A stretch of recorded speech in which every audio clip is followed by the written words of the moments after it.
Good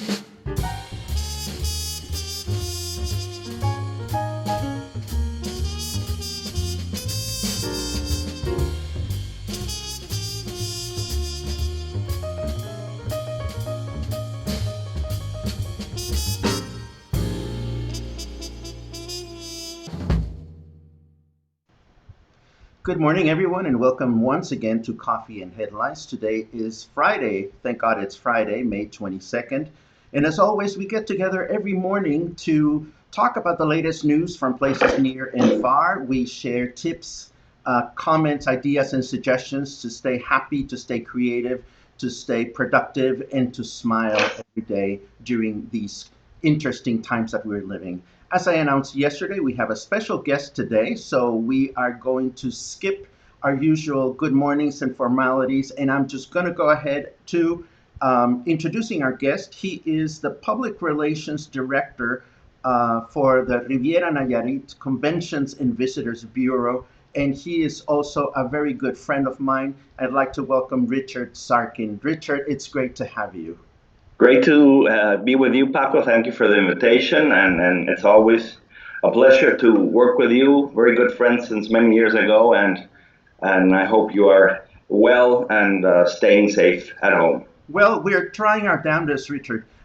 For starters, why don't you tell us a little bit? I want to make sure that everybody knows what the Rivera Nayarit Convention and Visitors Bureau is and what it is not, so that if people have questions, they understand that you may not be able to answer all of them. Why don't you tell us a little bit about the work that the Rivera Nayarit office does and your work within the organization? Certainly. Convention Visitors Bureau, and they exist all around the world.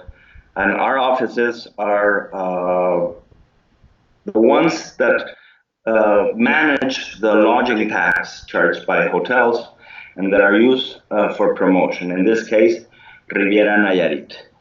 We work more closely to the hotels. They are our bosses, but we will work together with the government of Nayarit, very close to, because at the end it's a tax, it's a state tax.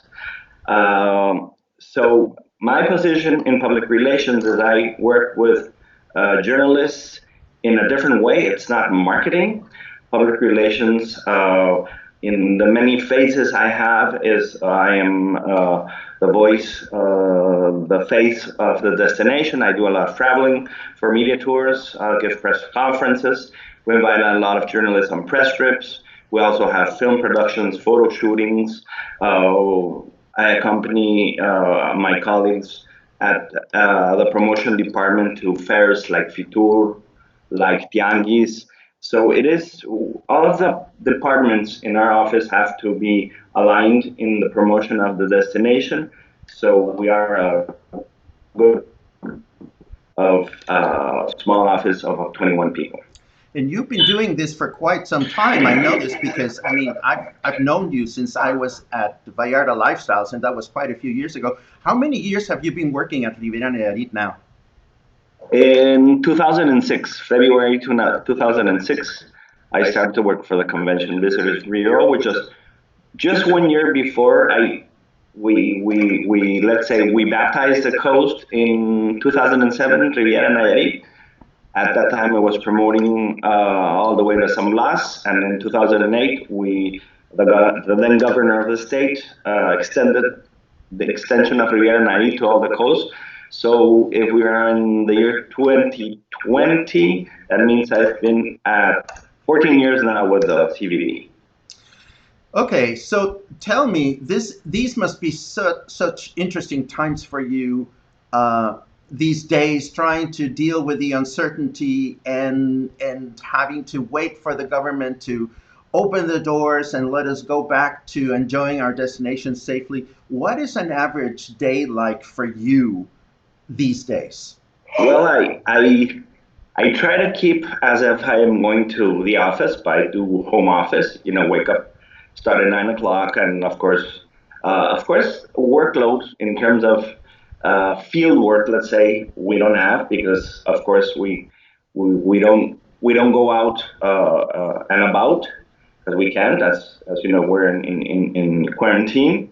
But phone calls, interviews, handling a crisis. Now we're able to start doing press releases. We did a lot in the beginning of the quarantine, was to start to handle a crisis. And it's very interesting how different markets where we promote have reacted. But the first thing is we started with a very big campaign, a very solidarity campaign, Stay Home with Riviera Nayarit. A lot of people wanted to see virtual things, nice things, learn how to cook a recipe, do a drink, see a beach. We even had the Circo de los Niños from San Pancho do virtual small shows that we went through our social media. And also like Vista Paraíso in near Sayulita show the different activities. So we did a lot of things so people would see more than their homes. They could still think of traveling in the future, but it was staying home Riviera with Riviera Nayarit. Right now, we're in the phase awaits you because now people are thinking of traveling. And if you remember what happened in 2009 with the swine flu, the first tourists to visit our region were those tourists that can drive from Guadalajara, Morelia, and the capital states of El Bajío. So people who have really quarantined, they're comfortable. A family, father, mother, two kids are comfortable getting in their cars, driving to the beach and spend some time. Because now people really need to take away a few days after being so long in quarantine once it's lifted.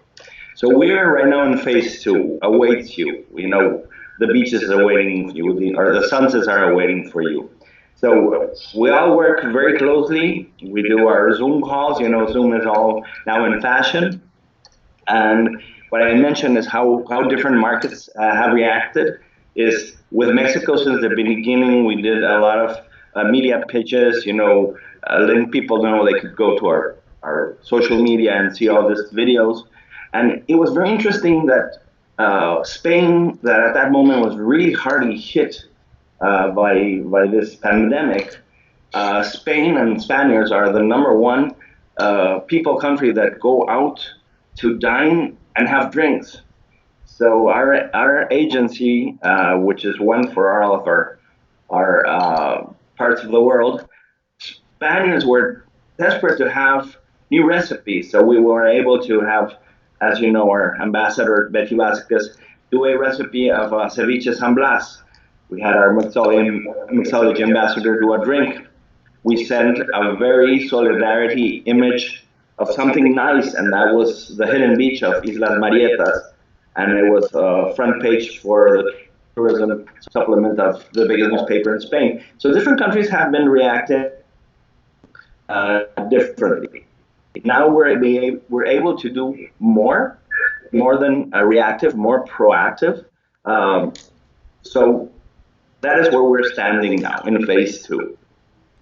It is interesting for me to hear you talk about phase two because while you're in phase two, the governor of Jalisco tells us that we are in phase zero. So, to me, this is an interesting point to comment on the challenges of trying to coordinate a tourism destination that includes two separate states in our country. How are relationships between the state in Jalisco and the state in Nayarit right now as they relate to tourism and as they relate to the pandemic?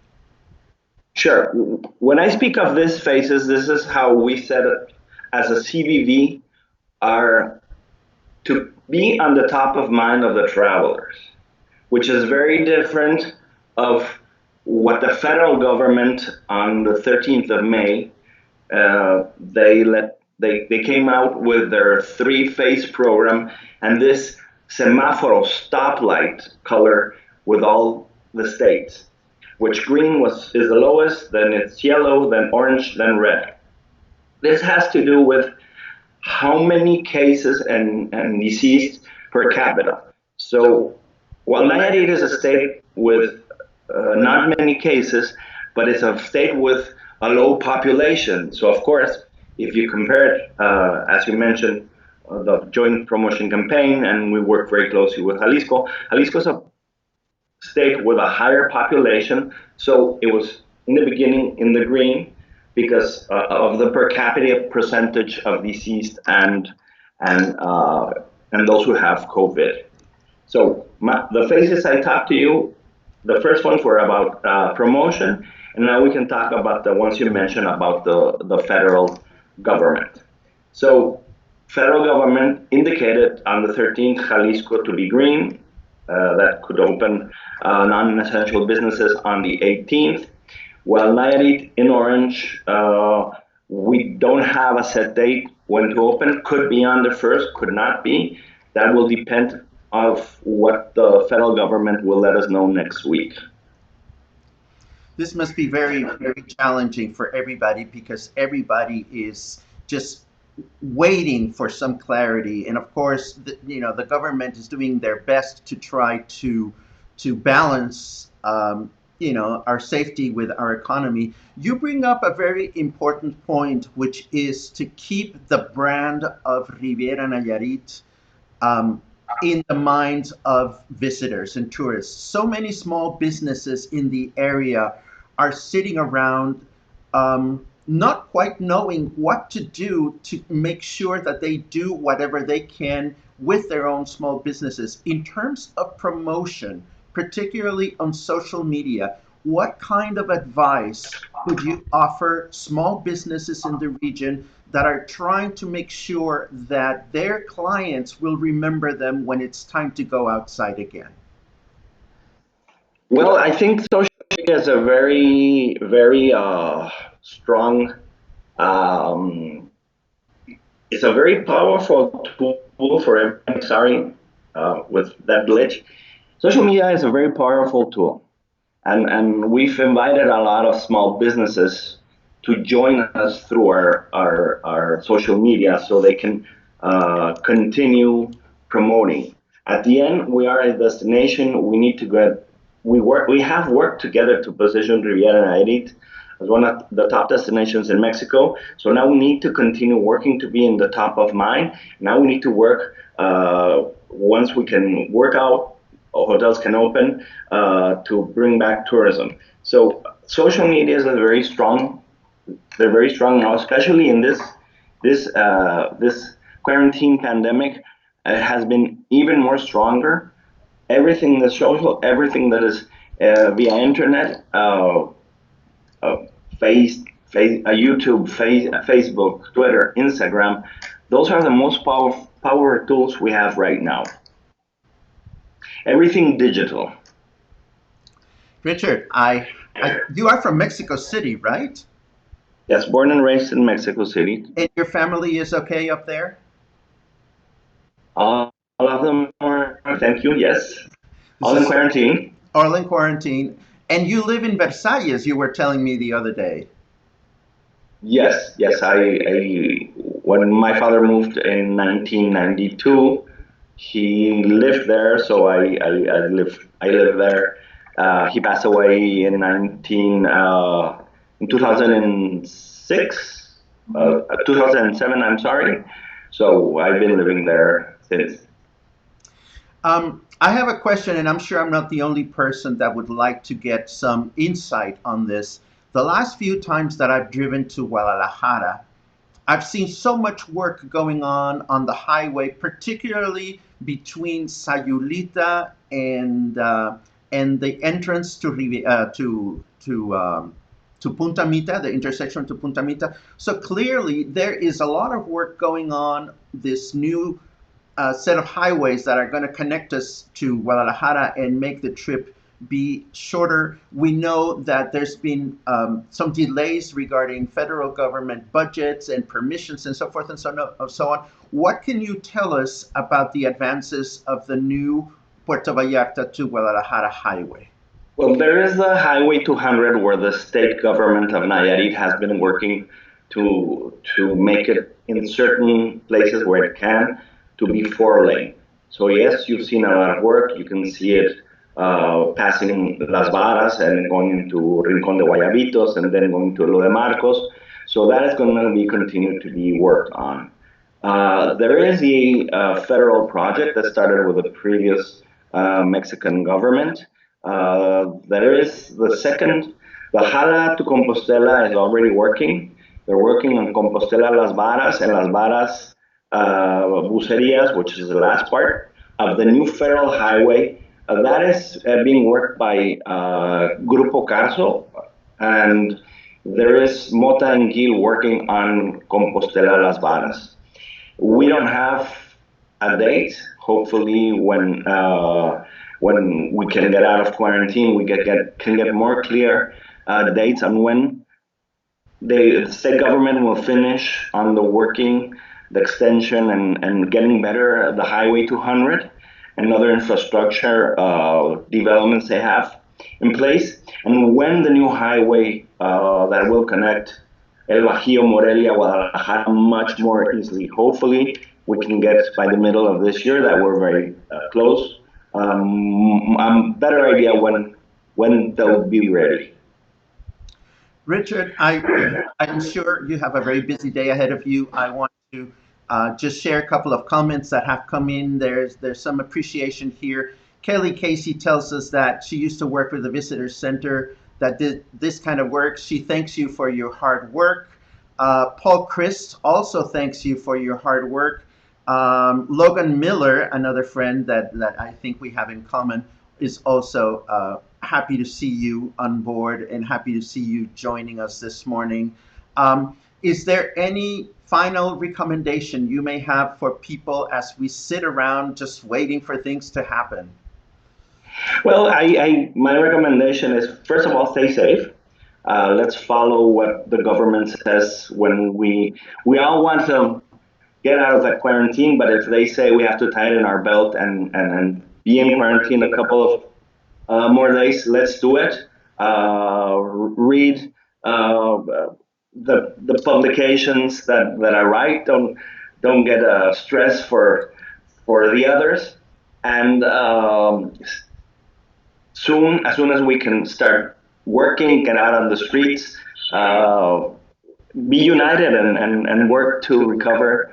We know that the Mexican tourism will travel first, and slowly we'll see international travel to come as soon as airlines start getting more airlift into the area. Richard Zarkin, Public Relations Director for the Riviera Nayarit Convention and Visitors Bureau. I thank you very much for joining us this morning. Stay safe and have a wonderful day. Thank you. Have a good weekend. Thank you for inviting me, Paco. Big hug. And there you have it, ladies and gentlemen. That was Richard Zarkin from Riviera Nayarit, a good friend and certainly one of the most hardworking individuals when it comes to promoting our destination. It is a blessing that we have such a tightly organized group of promoters north of our border. I know that the Conventions and Visitors Bureau of Puerto Vallarta also does a fair amount of hard work. We're going to reach out to them to see if we can get somebody from Puerto Vallarta's Tourism Bureau to join us and talk to us. Richard is calling me on the phone. Let me just make sure that we didn't miss anything. Yes. Gracias, papi. Sigo en línea, pero estamos en contacto. No, no te preocupes. Okay, bye-bye. I'm sorry, everybody. Richard just called me to thank me, and he didn't know that we were still online. My apologies. As always, I see a lot of familiar faces. I won't take time saying hello individually to all of you as I usually like to do because I don't want to keep you from your wonderful day. But it is nice to see you all. I see a lot of wonderful faces. I don't see any new people saying hello. If you are new to these broadcasts, please feel free to say new in your comment, and we will be so very happy to give you the proper welcome. So we still have a little bit of time, which is a good thing. So I am going to jump into our headlines because I have some headlines and I have some excellent gossip to share with you.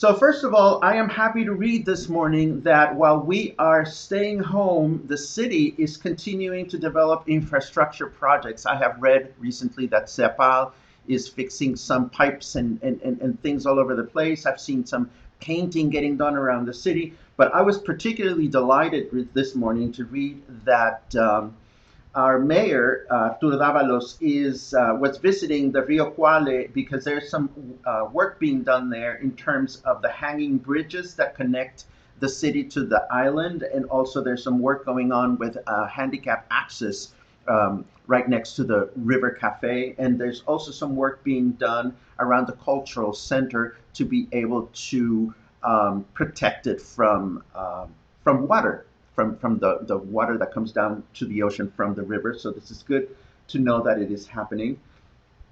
I also found this bit of news coming from Guadalajara that indicates that if you are a restaurant and you serve alcoholic beverages, restaurants are going to be allowed to stay open till midnight as they come back to to business.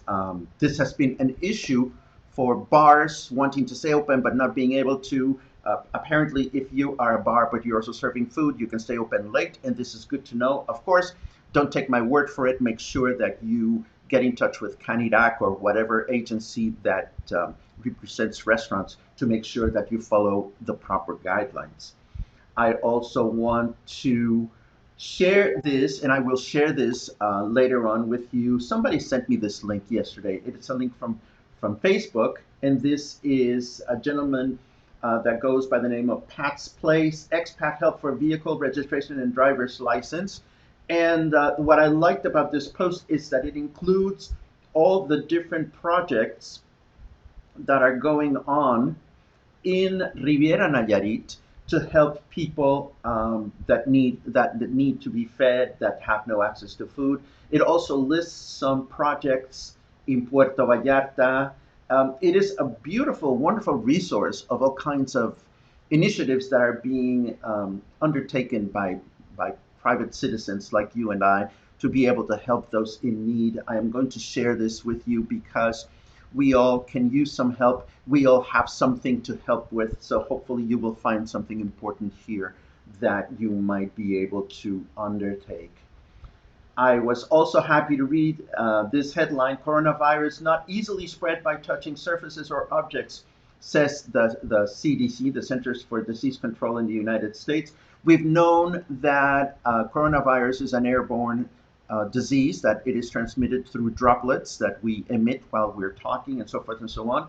There's been knowledge that the virus can stay alive on surfaces for some time. But what the latest findings indicate, and of course, researchers are finding new things about the virus on an ongoing basis, is that you can't easily catch the coronavirus by touching surfaces or objects.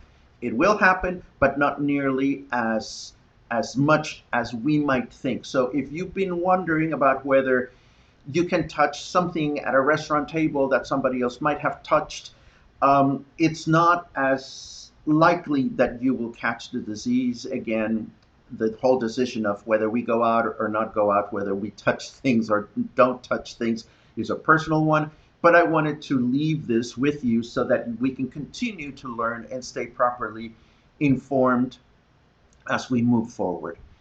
Now, this borders on newsy and leisurely, so I'm going to just say that in case you were thinking of going on a cruise ship these days, please know that you shouldn't be booking one to Australia, because Australia will not allow cruise ships to dock in the country for 3 more months. Damn. I tell you, this is something that I am truly devastated about. I am just kidding. Let's jump into some lighter stuff if we can.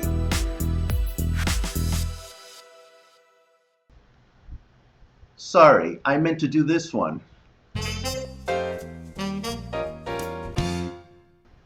See, that's what I get for trying my new little transition scenes. What can I tell you? Well, I have great news for everybody or anybody that lives in Puerto Vallarta, and particularly around the Versalles area.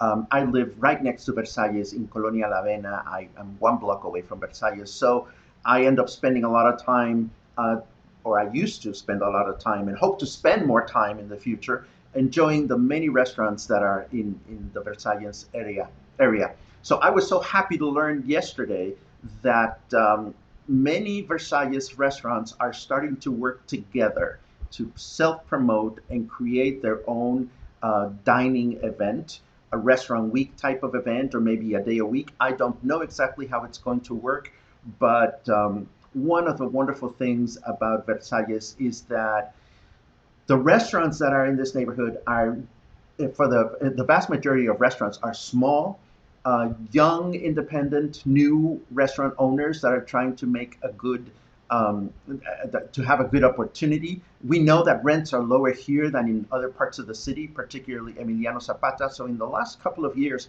it's been wonderful to see um, the enormous variety of restaurants that we can enjoy here in Versalles. So I'm a huge fan, and if I seem biased, um, I am biased. I love the fact that I live in this part of town, and I love the fact that I can walk just about everywhere and find myself a good meal. And it is so nice to see that the restaurants will be working together to better represent themselves and better promote the neighborhood. So I'll be keeping track of how this um, unfolds as we move forward. I will definitely keep you posted. And now I have three other leisurely things to share with you, if I may. The New York Times shares a few suggestions on things you may want to do during a Memorial Day weekend. Most of these have to do with either music or theater or dance. I'm going to leave you with the bookmark so that you can explore it on your own time. I also want to share with you, we've been talking about Facebook creating these rooms where you can now chat with a number of people. I had noticed that this became available in my cell phone and also on my iPad. And just yesterday, I noticed that I can now have groups of people chatting together on my laptop. I haven't tried this yet, but clearly Facebook wants to give Zoom uh, a tough time in terms of also developing a product that is suitable for personal conversations, group conversations, and now they are deploying this workplace rooms for professional video calls. So this is something that we can all find interesting, at least those of us that are continuously either having to do conferences with other people or simply staying in touch with our family and loved ones. So it'll be interesting to read more about how this develops. Last but not least, and by now you probably realize that I love to experiment in the kitchen. I found this awesome article about 5 big batch recipes to save you from cooking every night, plus 6 tips on batch cooking like a pro. I know that I've been spending a lot of time cooking at home lately, and I got my electricity bill yesterday. I don't know if the CFE increased their fees or I've been spending too much time having fun and making love to my crock pot and my toaster oven, but or maybe it is that I now have my fans turned on a lot more than I usually do. And speaking of that, let's take a quick look at the weather as long as we're here, because again, it's getting hot and humid. Today, humidity is at 57%. The temperature is 84 degrees Fahrenheit, 29 Celsius. It's going to be clear through the day with a little bit of clouds. And this is so much fun when I talk about the weather because as I reinvent myself through life, one of the things that I never imagined myself I would be doing is doing the work of a weatherman. But I certainly hope you appreciate it. As always, um, I'm happy to read your comments. Let's see. I think uh, great interview. Thank you very much for that. It's always great to reach out. Oh, speaking of interviews, before I forget, I know that yesterday's comments about Bob Price and the Botanical Gardens raised a lot of eyebrows. As I mentioned, it is a complicated story and one that we're going to continue to follow. Immediately after we ended the show, I got in touch with Bob and told him that I conveyed your appreciation for all the work that the Botanical Gardens has done, and I also conveyed your interest in having him as a guest. Bob graciously accepted, but not in the near future. Bob is concerned right now about focusing on what matters to him, which is the botanical gardens. And I know that, and I told him when the time is right for you, it will be a pleasure to have you as our guest because there's a lot of appreciation for all the work that has gone on through the years to build the botanical gardens into what is definitely one of Puerto Vallarta's most important attractions, both for tourists and also for locals. So I wanted to follow up on that as we like to follow up on everything that we talk about here. Very quickly, let me take a look at your comments. It is great that you enjoyed having Richard. Again, I've had the pleasure of knowing him as a personal friend, and he is such a hardworking man. It is really wonderful to know him.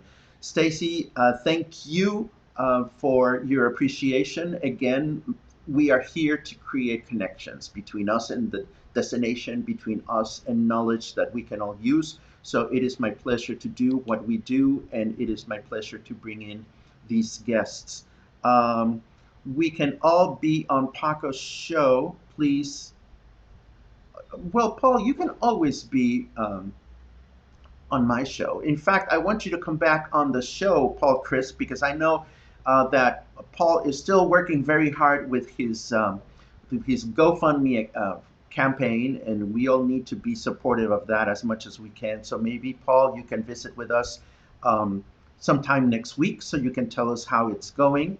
Um, Thank you very much for your comments. More recipes, Gayoff. I haven't forgotten about you. I think it's going to be on Sunday Fun Day, that we're going to talk about the crock pot because that seems to be a good day to do it.